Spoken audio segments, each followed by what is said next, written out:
Hey everybody, welcome back to the Gaming Coop. I'm Aaron. And this is Jess. And today we're going to be taking another look at Stardew Valley. And we're going to show you guys a side-by-side comparison of the two different gameplays that Jesse and I did. Again, my game is on the Xbox One. Jess's game is on the PlayStation 4. Not a large difference in gameplay, really at all. No. Again, like a previous video we did. So you really won't see anything there, with the exception of struggling with the hacks. You found out. I might have been doing it wrong. I don't know, but yeah, it seemed pretty flaky every time I tried messing with them. So I kind of that made me just kind of do more of a straight-laced, Traditional. yeah, game. I mean, you can see my profile. I've got the Right. And that's, if you look at the profiles, like the numbers, where the names like 163, 166, those are item numbers, and we're going to talk a little bit about that. And that's a way, if you want to just get stupid rich in this game right out of the gate, literally day one. Yeah, but we've watched a lot of gameplay from other people who have spent a lot more time on this game. And they've got all the tips and tricks and stuff. And it's interesting, you know, that you don't have to just play on PC to get some of these hacks and stuff. And that's honestly why I started messing, because I'm like, well, you know, if they work on PC, you know, will any of them work on console? So that's kind of where I started. And then, of course, I was like, oh, it worked. That's awesome. And I just kept doing it. So, but I will get into a little bit more of that as we move through the video. So just more of a brief video today. And we just want to kind of update you on what we've been playing around with, some of the stuff. If anybody out there still hasn't snagged a copy of this game and is curious about it and interested in seeing what it's all about. So we've advanced our games quite a bit. You so more than me. You've spent more time playing it. yeah. This is kind of the closing video for us. I'm pretty close to being wrapped up with it, so. And you're only in year 3. Yeah. I mean, honestly, there's way more you can do. Oh yeah. Again. I haven't beat the game by far. But, Oh no. Is there really an end? yeah, that's a good question. I mean, you could just keep going. You could just keep grinding this game out and see where you end up, you know. And you'll watch us in the video here as we explore around our houses. You know, we've done the housing upgrades. We'll get out on the farm, and you guys get to check that out and stuff, and you know, stuff like that. Because honestly, it'd been a while since we got together and actually we had both our consoles in the studio and put them side by side. Yes. Playing, and we can look at each other's game and stuff. I'm still waiting on the multiplayer. This game would be really fun multiplayer. I think it'd add a different mechanic to it. If you could log into the game and make changes to your farm but not your buddy's farm, or you could do the item drop, send them gifts, Yeah. and stuff, and do the item drop, like, oh no, you really needed this, here you go, I got another one, you know what I mean? And that would come in really like community center, unlocking that baby. You could have it done early. Now, full disclosure, I finished the community center in year 2. If I'd have been smart, I could have done it early. I could have done it by year 1. Yeah. If I'd have been smart, and again, using the hacks, because it would take a ridiculous amount of time to do it traditionally. You know, or I mean, at least quite a bit. I mean, as far as hours spent, because there's some really oddball items that are actually quite hard to get that you need to unlock everything in Community Center. So, and that's something as we continue to move through the game, I mean, you learn that, you figure more of it out. So obviously, like with any game. You actually went down more the path of love in your game. Well, yeah, there's so much to do in the game. I was just trying to do pretty much all the stuff it offered in not a short amount of time, but in a maybe limited amount of time. I don't know. But yeah, you know, you do the gifts to the people, and then there's the single ladies that come a-calling after you've raised the level up so much, so. And they are all after Carl. Well, who wouldn't be? I get it. I see it. My guy, I'm more,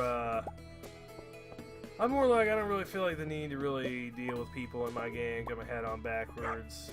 Well, yeah, there is. I mean, there's more to the game when you pursue the love stuff. Absolutely, absolutely. Because you could have the kids and get married, and not in that order, but right. You can woo, as they say. You can woo someone. Yes, and your spouse will do chores on the farm for you, which is convenient. It is. And that is one reason the mod PC version mods look so much fun. I'm actually considering buying this game again so I can download it for PC and run the mods and stuff, like the tractor mod. That one looks fun and interesting to play around with. You can do the basically instant item spawn, or however many you want of said item. Which again, I know, yes, okay, hacks, mods, whatever.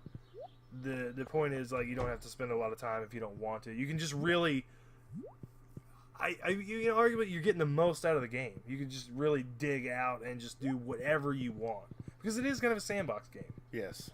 So if you want to do that kind of stuff, and that's basically the route I took on a lot of my stuff. However, without running PC mods and stuff, again, you are still limited on things you can do, even if you have more money than you ever need in this game.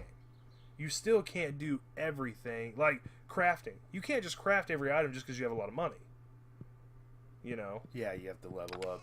Exactly. You still have to go through the motions of foraging, farming, fishing. I mean, you've got all that stuff. Mining is So that's one of those things. Even just because you run the money hack, and actually I'll tell you guys how to do that here in a little bit. And I mean, you did it on another one of your game saves, right? Yeah, I did. Called it the gold farm. Was gonna just buy instead of trying to win the rec center over. Just do the Joja route. And I have done that as well on another game save. I just went the Joja route, and it was just like, you know what, just give it to me, because I don't care about friendship. Right. Just but this game could be consuming. That trying to, for me, multiple games was going to be a little tricky, so I just focused on my original one. Yeah, I was just back and forth. I'd be like, I played that one for a while. I'm gonna hop over and play this one. And don't get me wrong, the path of Joja is way easier if you've got the money, because that's all it takes is money. Yep. You can unlock all the areas you want, like desert, the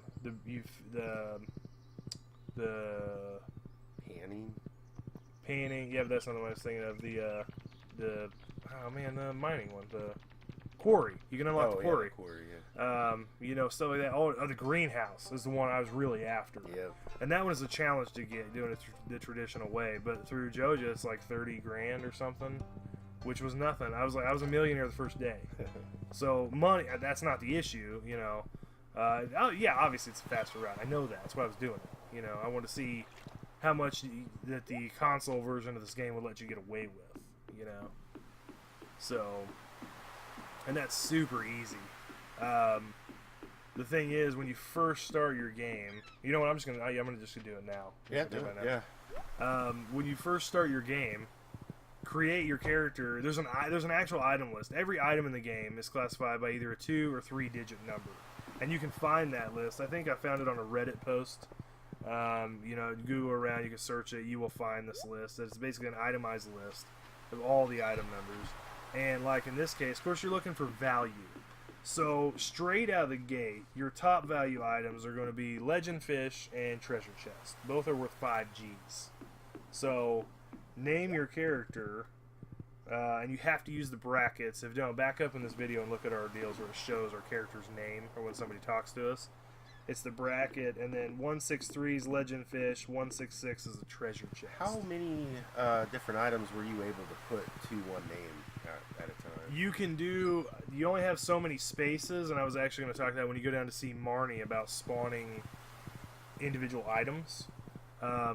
You can do, because you have to use the brackets to separate the numbers, so you can do up to 8 digits. And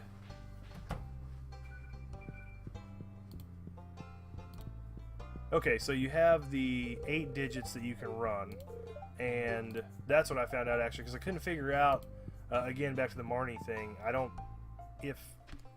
like when you want to spawn an individual item, which is honestly in my hack game, how I completed the community center so quickly. But anyway, hang on. Let me back up that. So first day, super easy. If you've named your character accordingly, just like we said, you can go down and see Gus at the saloon at noon.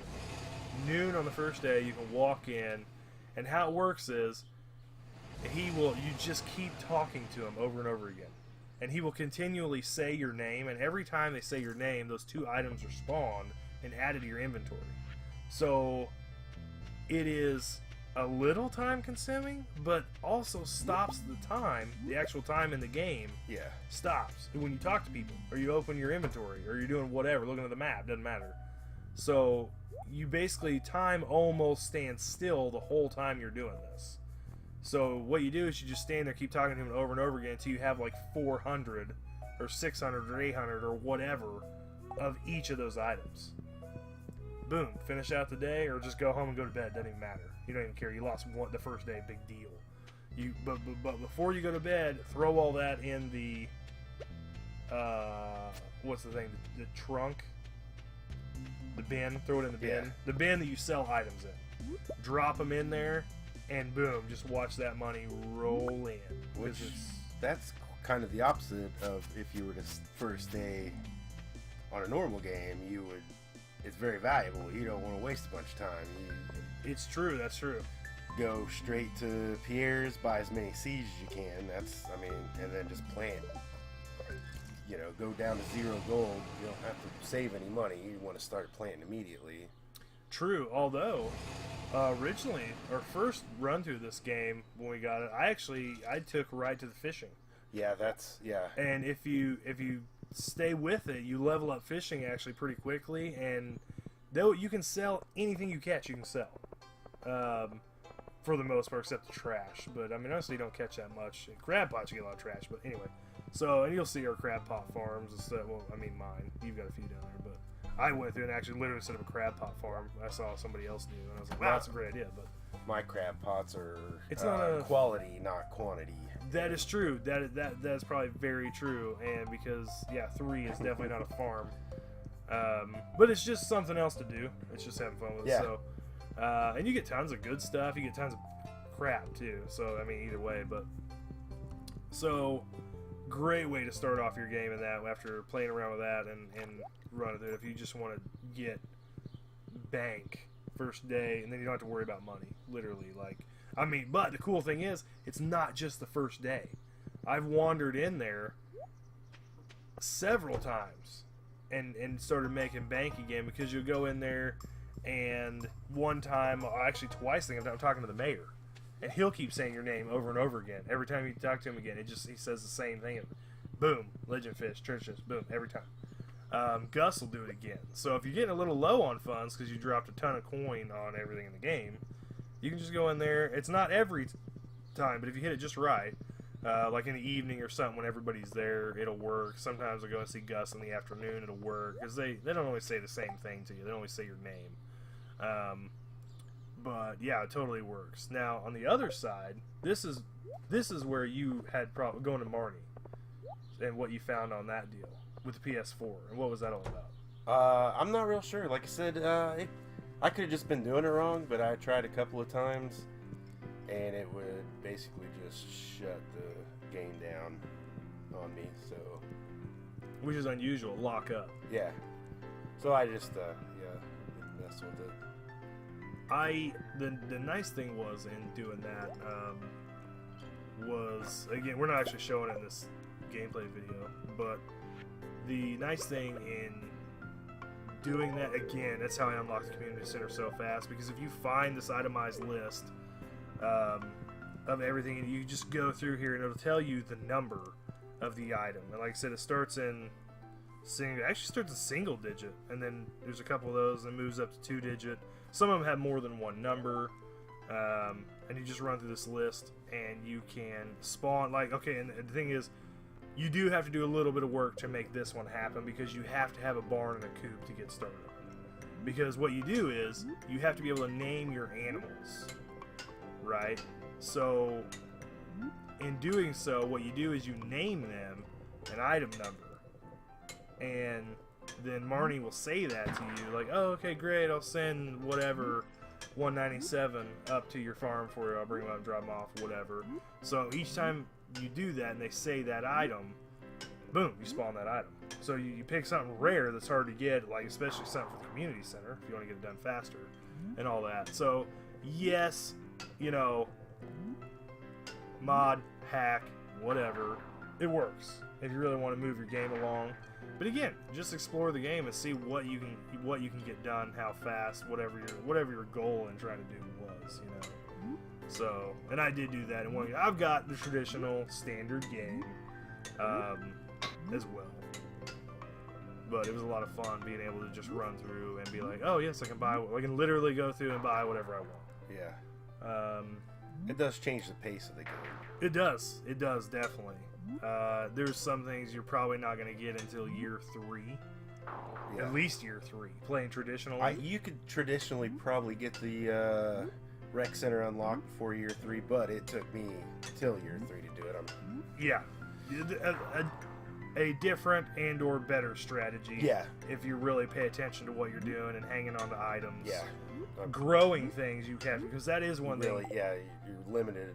Because even with the little spawn hack and using farm animals' names and all that, for things you grow and you have to farm to get, you have to have, like, which one was it? The bundle you got to do for the pantry? Had to be a certain quality.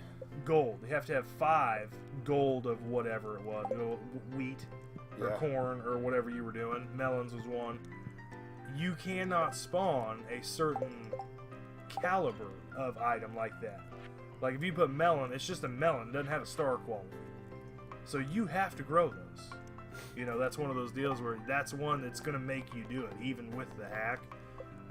Now again, PC mod, PC hack, whatever, you can spawn, I think, whatever item you want. Whatever level you want. I'm pretty sure. I haven't spent a lot of time looking at it, but I seriously might consider downloading it just so I can play with all the fun mods and stuff, because they've got way more maps. They've got different maps. You have a huge farm. It's got like a waterfall and stuff. I mean, it's like totally awesome looking, and that'd just be fun to play around. This is a game for creativity. It's a sandbox game, so you don't have to feel like you're cheating, quote unquote. No, you just make it work. You just do what you want to do with it. You know what I mean? So. Really been enjoying that side of it, and I'll be honest, it's actually therapeutic. It really is, unless you die in the mine, and then you want to rage quit, because that freaking bum, what's his name? Linus? Yes. That freaking bum. Hobo. Freaking hobo.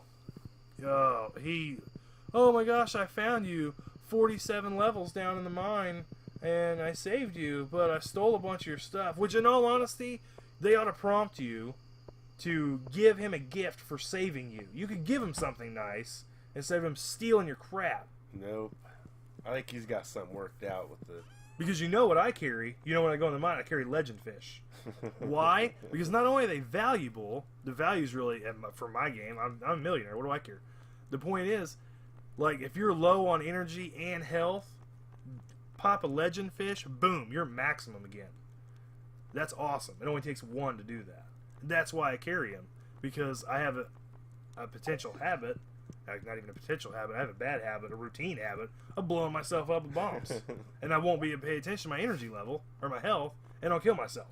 It won't be an enemy that gets me, it'll be me. And Linus says, thanks. Exactly. Freaking hobo.